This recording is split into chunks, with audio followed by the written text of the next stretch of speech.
Welcome back to the NECBL pregame show. I'm Dan Byford here with Logan Harvey, one of the guys who shouldered the load for the Gulls on Saturday. Logan, you went 3 for 6 with 5 RBIs. What's your plate approach like in a game like that?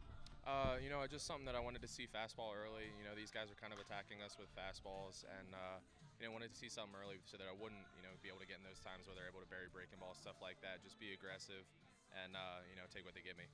So when you are having a successful day like you were, even after one hit into the game, do you change your plate approach at all, or does it remain consistent whether you're 1 for 3 or 0 for 3? It's got to stay the same, because if you start changing things up as soon as things go bad, that's when you kind of run into trouble.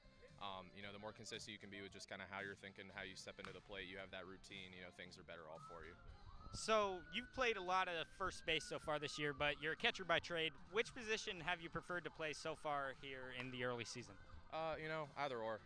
First base is fun because you kind of keep your legs a little bit fresher, but, I'm a natural catcher. That's, where I feel I'm best, but, wherever the coach wants to put me, really happy to be wherever. So as a catcher, it's a little bit easier to get acclimated to game speed pitching earlier on from the very beginning. Does that ever affect how confident you feel at the plate, what position you're playing? Not so much. It's something that you kind of notice, early on. You kind of get your timing down as much as you can in the on-deck circle, things like that, so that when you step up, you're kind of ready for that first pitch fastball. So what's your plan tonight to keep the momentum going? We just got to keep the hits rolling. We talk about how contagious hitting is, and, if we guys get on early, then, move them over, do your job, and, don't try to do too much. As soon as we start trying to do too much, that's where we get into trouble.